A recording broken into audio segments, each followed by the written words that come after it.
क्या पूर्व जन्म की भक्ति कमाई से इंसान को ऐसी सिद्धियां प्राप्त हो सकती है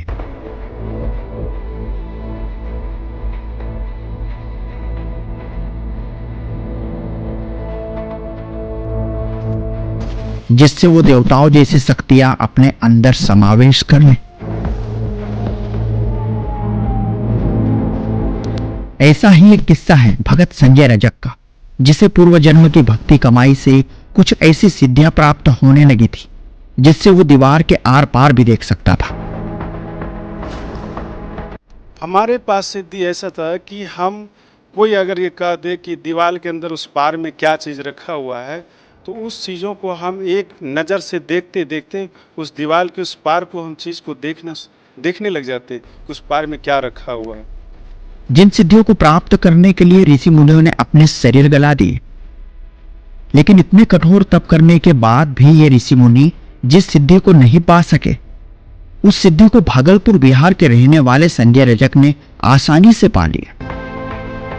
संजय रजक को प्राप्त इस सिद्धि के बारे में जो कोई भी जानता था वो हैरान रह जाता था। संजय से बहुत सारे लोग मिलकर के हैरान थे। जब उन्होंने संजय की सिद्धि के करतब को आंखों देखा तो सब लोग और भी ज्यादा आश्चर्य में पड़ गए।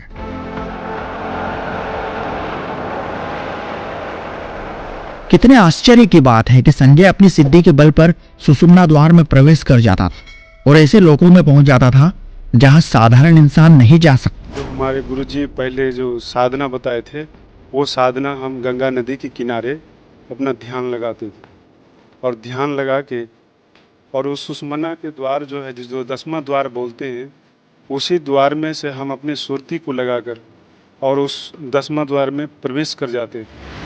तो हमारे शरीर जो है 2 भागों में हो जाते थे। एक तो शरीर नीचे हमें दिखाई दे रहा था और दूसरा जो सूक्ष्म शरीर जो था वो सुषुम्ना के द्वार से जो गए थे, वहाँ भी हम देख रहे हैं कि हम यहाँ भी हैं और हम नीचे भी शरीर में रखा हुआ है। तो वहाँ का दृश्य देख के हमें ऐसा आनंद लगा कि हे भगवान, इसी देश में रहें तो हमें भूख और प्यास जो है ये नहीं यहाँ लगते। तो वहाँ का आनंद देख कर जो है बहुत आनंदित हो गए हम। और वहाँ से एकाएक चेतना मन में आया कि नीचे वाला जो शरीर है हम जो छोड़ कर आए हैं, तो ऐसा चेतना है कि नीचे वाले शरीर में जाओ, नहीं तो वो शरीर तुम्हारे नष्ट हो जाएंगे। तो हम अपने शरीर को देखते नीचे कि हमारे शरीर में नीचे कितने मक्खी बैठे हुए, सब कुछ दिखाई देते। जब वहाँ से चेतना हुआ कि नीचे वाले शरीर में जाना है, तो जैसे हम अपना विचार की बस तुरंत इस शरीर के अंदर में जो है हम प्रवेश कर गए। जैसे रॉकेट के तरह हम शरीर से निकले हुए थे और फिर रॉकेट के तरह इस शरीर में पुनः वापस। जब हम वहाँ शरीर में आए तो हमारे शरीर जो है पूरा जाम हो गए थे। ये शरीर कुछ काम नहीं करते, हम बेहोश के रूप में हो गए थे। फिर हम होश में जब आए तब हमें जो है पता चला, संत महात्मा जो बताते हैं कि सूक्ष्म कोई और देश है, तो उन चीज़ों को हम देश को देख कर हम महसूस हुआ कि हम सूक्ष्म देश है। तो उन चीज़ों को देख के फिर हम बहुत साधु संत से जाके ज्ञान चर्चा करने लगे। तो ज्ञान चर्चा करने लगे तो साधु संत जो है बोलते थे, उनसे हम पूछे कि ये सूक्ष्म क्या चीज़ होता है। तो उन्होंने जब हमसे बोलने लगे तो हम उनसे बोले कि आप तो बताते सही है, लेकिन बताइए कि आप कभी सूक्ष्म उस 10वां द्वार में कभी प्रवेश किए हैं कि नहीं किए। तो वो साधु संत बोलने लगे कि हम कभी नहीं गए हैं, लेकिन हम किताबें पढ़कर हम बोलते हैं। हमें ऐसा लग रहा था कि क्या ये साधु संत केवल बोलने का होता है, क्या करने की चीज़ नहीं है इनको। जब ज्ञान गंगा पुस्तक जब हम पढ़े तो देखे कि उसमें ब्रह्मांड का जो नक्शा बना हुआ था, वो नक्शा देखकर हमने उस किताब को अपने सीने से लगा लिए कि हे भगवान, हे मालिक, ये जो नक्शा जो देख रहे हैं इसमें, इस नक्शे में जहाँ हम यात्रा किए थे सूक्ष्म में, वो नक्शा देखकर हम बहुत खुशी हो गए। और उस नक्शे को देखकर हम मन में विचार किए कि नक्शा बनाने वाले कोई संत ही होंगे। तो फिर उनसे हम पूछे, इतनी सिद्धियां होने के बाद भी संजय रजक के जीवन में ऐसी क्या घटनाएं घटी जो उसे संत रामपाल जी महाराज जी की शरण में जाना पड़ा? आखिर क्या है संजय रजक के पूर्व जन्म का रहस्य? आइए जानते हैं इस वीडियो में।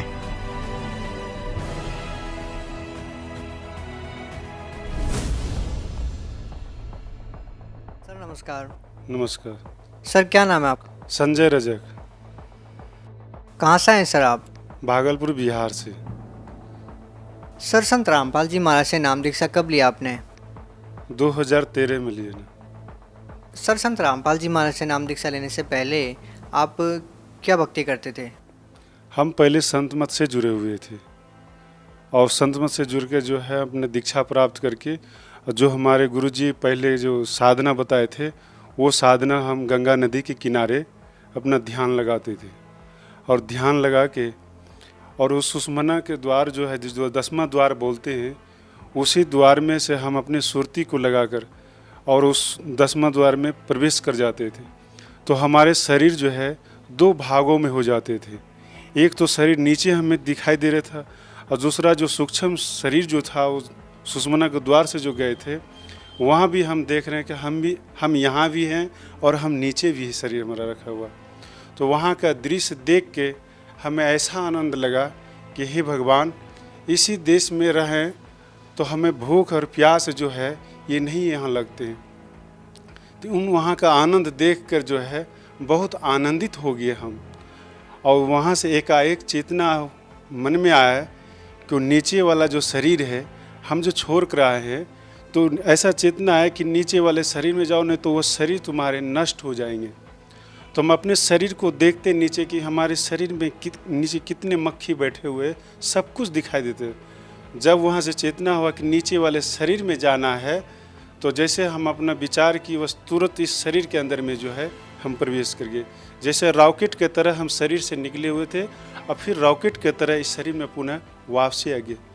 तो जब हम वहाँ शरीर में आए तो हमारे शरीर जो है पूरा जाम हो गए थे।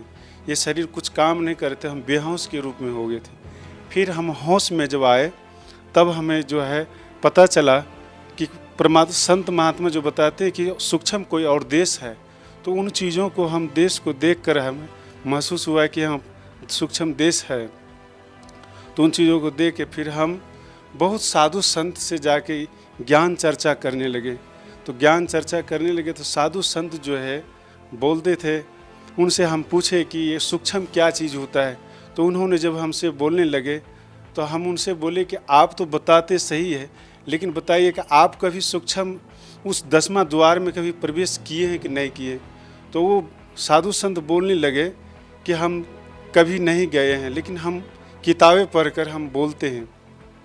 तो उन सब चीज़ों को देख के हमें ऐसा लग रहा था कि क्या ये साधु संत केवल बोलने का होता है, क्या करने की चीज़ नहीं है इनको।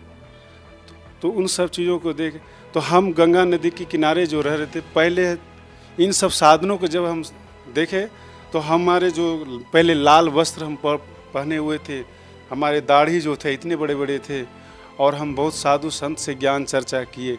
लेकिन ये जो सूक्ष्म की बात है जो हमने सफ़र किया ये सब बहुत बताने में जो है वो सफल रहे। तो संत रामपाल जी महाराज से जो कोई दीक्षा प्राप्त किए थे उस गांव में तो उनसे हमारे संपर्क हुए। उनसे जब हमारा संपर्क हुए तो उन्होंने ज्ञान गंगा पुस्तक हमें पढ़ने के लिए दिए। जब ज्ञान गंगा पुस्तक जब हम पढ़े तो देखे कि उसमें ब्रह्मांड का जो नक्शा बना हुआ था वो नक्शा देखकर हम उस किताब को अपने सीने से लगा लिए कि हे भगवान, हे मालिक, ये जो नक्शा जो देख रहे हैं इसमें इस नक्शे में जहाँ हम यात्रा किए थे सूक्ष्म में वो नक्शा देखकर हम बहुत खुशी हो गए। और उस नक्शे को देखकर हम मन में विचार किए कि नक्शा बनाने वाले कोई संत ही होंगे। तो फिर उनसे हम पूछे कि हम उनसे कैसे मिलेंगे, हमें क्या विधि है उनसे मिलने की। सर जो भक्ति साधना आप कर रहे थे उस भक्ति साधना को करने के बाद आप अलौकिक नज़ारे देखते थे, उसके बाद भी आपने संत रामपाल जी महाराज को अपना गुरु क्यों बनाया? संत रामपाल जी महाराज को गुरु इसलिए बनाए कि संत रामपाल जी महाराज जी जो भी भक्ति बताते हैं, सतलोक की भक्ति बताते हैं और जो ब्रह्मांड का जो चित्र बना हुआ है उस चित्र को देखकर जो है हम लोग की बहुत खुशी है। फिर हम संत रामपाल जी महाराज की शरण में जब हम गए तो वहाँ पर जो है पहले बोले कि आप पहले दीक्षा लेना होगा तब फिर संत रामपाल जी महाराज जी के आपको मिलने का समय दिया जाएगा। तो जो हम वहाँ पर जब लाइन में जब पहुँचे वहाँ पे तो गुरुजी जब सबके सिर पर हाथ रख आशीर्वाद देते थे तो जिस समय हमारे सिर पर हाथ रखे उसी समय हमें संत रामपाल जी महाराज जी पहचान में आ गए कि ये है कौन। इस समाज के नज़र में जो लोग इनको कहते हैं, तो जैसे सोना को सोनार ही पहचान सकता है, लेकिन सोना को चमार नहीं पहचान सकता है। तो उन चीज़ों को देख के हमें तब फिर गुरुजी हमसे पूछे कि जो हमने सूक्ष्म में जाकर अपना अनुभव किए थे, साधना किए थे, जो शरीर को समाधि लगा देते थे, उन सब चीज़ों को जब बोलने लगे, पूछने लगे, तो हम जो बोल रहे थे तो गुरुजी हंस रहे थे। गुरुजी हंस रहे थे, सब कुछ बताए संत रामपाल जी महाराज जी। तो बोलने लगे कि बेटा ये तुम्हारे जो है ये पिछले जन्म का सब कुछ किया हुआ था, इस समय तुमने कुछ नहीं किया था। जो तुम्हें संकेत दे दिया वो भी वहाँ तक की साधना नहीं कर पाया है, लेकिन तुम्हें बता दिया है, ठीक है। लेकिन हमारे नियम और मर्यादा में रहना और अपना भक्ति करना। तो जो हमारा लाल कपड़ा पहना हुआ था, दाढ़ी था, तो इन सब चीज़ों के भी बात रखे कि हमारे लाल कपड़े हैं, दाढ़ी हैं। तो गुरुजी बोले कि बेटा हमें तुम्हारे कपड़े से और दाढ़ी से लेना देना नहीं है, हमें उस सतलुक जो है, सतलुक की भक्ति हम करवा के और सतलुक हम तुम्हें ले जाएंगे। सर, संत रामपाल जी महाराज के शरण में आने से पहले आप भगवा कपड़े पहनते थे, बड़ी बड़ी दाढ़ी आप रखते थे। उसके बाद जब आप संत रामपाल जी महाराज के शरण में आ गए तो सर आज आप साधारण वेशभूषा में हैं। सर ऐसा क्यों? देखिए, हमको इसलिए ऐसा लग रहा है कि साधु बनना जैसे कि किसी का दान कर लेना पैसा, चंदे का पैसा लेकर खाना, ये जीवन बिताना, ये हमें इस चीज़ों को जानकारी नहीं था। लेकिन हम साधु सन्यासी बनकर सिद्धि तो प्राप्त कर लिए, लेकिन परमात्मा तक हम नहीं पहुंच पाए और परमात्मा तक हम नहीं पहुंच। तो वो साधु सन्यासी का जीवन हम जब ज्ञान हमें मालूम हुआ तो हम सोचे कि जब दूसरे का अनाज, दूसरे का पैसा लेगा, दूसरे का ये सब काम करे, तो जो हमारी भक्ति पुण्य है सब उन्हीं के पास चले जाएंगे, फिर हमारे पास बचेंगे कैसे? तो वो जब वो कोई सेवा कर रहे हैं तो वो तो हमारे कर्ज हो जाएंगे। तो जब कर्ज हो जाएंगे तो फिर उसका कर्ज चुकाने के लिए हमें जन्म लेना पड़ेगा, फिर हमारे मोक्ष कहाँ से होगा? सर जैसा कि आपने सिद्धियों की बात की, सर यदि आपसे जानना चाहेंगे तो आपके पास क्या सिद्धियाँ थी? हमारे पास सिद्धि ऐसा था कि हम कोई अगर ये कह दे कि दीवार के अंदर उस पार में क्या चीज़ रखा हुआ है, तो उस चीज़ों को हम एक नज़र से देखते देखते उस दीवार के उस पार को हम चीज़ को देखने लग जाते कि उस पार में क्या रखा हुआ है। सर देखिए, ये आश्चर्यजनक बात है, विश्वास नहीं होता कि ऐसा भी हो सकता है। सर क्या ये वास्तव में सच है कि आप सिद्धि के द्वारा दीवार के आर पार देख के बता सकते थे कि दीवार के पीछे क्या वस्तु है? हाँ, बता सकते थे। अब किसी को अगर किसी प्रकार की शंका हो तो वो हमसे मोबाइल नंबर ले और हमसे आके मिले, हमसे बातचीत करे, हम बातचीत करने के लिए हमेशा तैयार है। सर देखिए, बड़ी आश्चर्यजनक बात यह है कि जहाँ लोग सिद्धियों को मानते हैं, उसकी पूजा करते हैं, वहीं दूसरी ओर आपके पास सिद्धि होते हुए भी आपने संत रामपाल जी महाराज से नाम दीक्षा ली। ये कितनी विचित्र बात है कि एक तरफ जिस संत से नाम दीक्षा ली उस संत को लोग पहचानने में अभी देरी कर रहे हैं और दूसरी तरफ आप हैं। ऐसे संतों को लोग ज़्यादा तवज्जो देते हैं, ये सोचते हैं कि सिद्धि ही परमात्मा है, लेकिन आप कह रहे हैं कि सिद्धियाँ ही परमात्मा नहीं है, परमात्मा पाना कुछ और चीज़ है। देखिए, अगर पूर्ण संत से अगर उनको ज्ञान और भक्ति मिल जाए तो कहते पूर्ण संत से मिलेंगे तो उनका पूर्ण मोक्ष हो जाएंगे। लेकिन कोई भी अगर आज सिद्धि के बल पर, जैसे सिद्धि क्या चीज़ है कि सिद्धि एक अहंकार का चीज़ बन जाता है, जैसे अभिमान का चीज़ बनता है। जैसे किसी को कोई पोस्ट मिल जाता है, वो पोस्ट का अहंकार हो जाता है। लेकिन वास्तविक चीज़ ये है कि परमात्मा के लिए अहंकार और पोस्ट और यह सिद्धि नहीं, उनके अंदर का जो प्रेम है, जो प्यास है, जो तरफ है, वो तरफ होना चाहिए। अगर वो तरफ नहीं है तो समझ लीजिए उसके पास कुछ भी नहीं है। सर आप उन लोगों के लिए अपने आप में एक बहुत बड़ा जवाब हैं जो लोग ये कहते हैं कि संत रामपाल जी महाराज कोई चमत्कार करके दिखाए। जब चमत्कार करने वाले ही संत रामपाल जी महाराज किसी से बनने लग जाएंगे तो फिर लोगों के पास सवाल क्या रहेंगे? क्योंकि लोग कहते हैं कि चमत्कार को नमस्कार, लेकिन आप कह रहे हैं कि पूर्ण संत को नमस्कार। सर इस बारे में आप क्या कहना चाहेंगे? देखिए, चमत्कार से क्या होता है कि चमत्कार से तो मोक्ष नहीं होता है, लेकिन ये है कि जैसे मान लिया कि हमको परमात्मा चाहिए तो परमात्मा के लिए जो है वो तरफ होना चाहिए। ये सिद्धि, ये चमत्कार, ये जो कुछ भी है, ये भक्ति मार्ग में जो है एक बाधक होता है। इस बाधक में उलझ जाता है उलझने के बाद जो है वो जो भक्ति जो है उसका सफल नहीं हो पाता है। सर जैसा कि लोग संतों के पास इसलिए जाते हैं कि उनको शारीरिक लाभ मिले, मानसिक लाभ मिले या आध्यात्मिक लाभ मिले, आपने संत रामपाल जी महाराज जी को गुरु क्यों बनाया? संत रामपाल जी महाराज को हम गुरु इसलिए बनाए कि हम बहुत साधु संतों के पास भटक भटक के अपना जीवन हमने बहुत खो चुका, जो कि आज हमसे बहुत सीनियर, बहुत साधु, जो कि 500 के ग्रुप में रहने वाले हम साधु थे, जो कि वो उस ग्रुप के लोगों ने कहते थे कि जो हमारे जो सिद्धि शक्ति है वो 500 के ग्रुप में नहीं थे, वो 500 ने ही हम ही को सर्वश्रेष्ठ मानते थे। लेकिन वो 500 ने ये आज भी समझ रहे हैं कि ये आखिर संत रामपाल जी के शरण में क्यों गए। ये हमसे पूछा गया तो हम उनको बताए। बात ये ऐसा है कि हम संत रामपाल जी महाराज के शरण में इसलिए गए हैं कि जो संत रामपाल जी महाराज जो भक्ति बताते हैं, जो साधना बताते हैं, जो नियम बताते हैं, वो है बहुत संतों के पास में नहीं है, बहुत संतों के पास नहीं है जो संत रामपाल जी महाराज। और संत रामपाल जी महाराज को जो आज कोई भी इनको साधारण मानते हैं, ये साधारण नहीं है, यह समझ लीजिए कि पूर्ण परमात्मा है। क्योंकि परमात्मा को वही पहचान सकता है जिनका आत्मा परमात्मा के लिए तरफ होता है, और जिनकी आत्मा में तरफ नहीं है वो परमात्मा को नहीं पहचान सकता। सर कितनी विचित्र बात है ना कि आपके पास सिद्धियां होते हुए भी उन सिद्धियों का इस्तेमाल न करके आप संत रामपाल जी महाराज की शरण में गए। सर लाखों में एक दो ही ऐसे लोग होते हैं जिनके पास सिद्धियां होती है, जो चमत्कार कर सकते हैं, उसके बावजूद वो अपनी सिद्धियों का इस्तेमाल न करके, चमत्कार न करके, केवल भक्ति प्राप्त करने के लिए, भगवान प्राप्त करने के लिए संतों की शरण में जाते हैं, जैसा कि आप गए और आपने संत रामपाल जी महाराज को अपना गुरु बना लिया। यदि आप जिस तरह से आप बहुत ही साधारण वेशभूषा में हैं, आपको देखकर बिल्कुल ऐसा नहीं लगता कि आप चमत्कार करते होंगे, कोई आपके पास रिद्धि सिद्धि रही होंगी।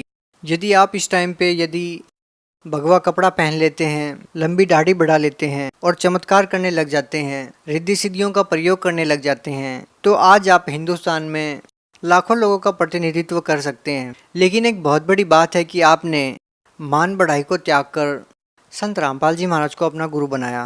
सर बहुत सारे ऐसे लोग होंगे, बहुत सारे संत ऐसे हैं जो आज भी चमत्कार करते हैं और लाखों की संख्या में उनके अनुयायी है। आप उन लोगों को क्या कहना चाहेंगे? देखिए, हम उन सबों को ये कहना चाहते हैं कि जितने भी साधु संत के वेशभूषा में बनकर जो वक्ता बने हुए प्रवचन करते हैं, दुनिया के लोग उनको मानते हैं और उनकी बात पर चलते हैं, लेकिन हम ये कहना चाहते हैं कि आखिर पूर्ण संत का पहचान क्या है। पूर्ण संत का पहचान तो जान लेना चाहिए। तो जितने भी साधु संत बने तो ये अपनी जो है मान बड़ाई जो है ये छोड़ना नहीं चाहता है। ये जीवन में सबसे बड़ा दुश्मन हो जाता है मान बड़ाई। मान बड़ाई ही आपका सब खतरनाक होता है। तो ये जितने भी साधु संत बने हुए हैं तो ये इन्होंने अपने संख्या बढ़ाकर जो है अपनी पदवी बनाकर जो है हम लोग के समाज में जो है गुमड़ा बनाकर बैठे हुए हैं। सर आज आपने संत रामपाल जी महाराज से नाम दीक्षा ले रखी है, सर क्या आज भी आपके अंदर वो सिद्धियां हैं? सर क्या आज आप दीवार के पार कोई वस्तु रखी है उसको बता सकते हैं? नहीं, संत रामपाल जी महाराज जी की शरण में जब से हम दीक्षा प्राप्त किए हैं तो गुरु जी हमारे सिर पर हाथ रखकर इस पे बैंड लगा दिए कि बेटा जो तुमने पहले जितने भी सिद्धि जो भी कुछ किया सो किया से आज के बाद ये नहीं करना है। तो हमने हाथ जोड़कर गुरु जी से प्रार्थना की कि गुरु जी आज के बाद हम कोई सिद्धि का प्रयोग नहीं करेंगे। गुरु जी वचन दिए कि बेटा अगर तुम कोई भी सिद्धि का प्रयोग करोगे तो तुम सतलोक नहीं जा पाओगे। इसलिए हम वचन दे गुरु जी अब कभी भी हम कोई सिद्धि का प्रयोग नहीं करेंगे, क्योंकि सिद्धि का प्रयोग करने से उनका पुण्य छीन होता है। सर आप भगत समाज को क्या संदेश देना चाहेंगे? भगत समाज से हम ये संदेश देना चाहते हैं कि जो भी कोई भी पंथ में इधर उधर कहीं भी भटक रहे हैं तो ये आपका जो है समय आ गया है, तो आप जो है इधर उधर ना भटके और आप संत रामपाल जी महाराज के शरण में जो टीवी चैनल साधना चैनल पर जो प्रोग्राम आते हैं उस चैनल पर प्रोग्राम में जो मोबाइल नंबर रहता है उस मोबाइल नंबर से बात कीजिए। जो जहाँ से भी है उनको दीक्षा प्राप्त हो जाएगी। बहुत बहुत धन्यवाद। सत्य घटना, सत्य की तहता।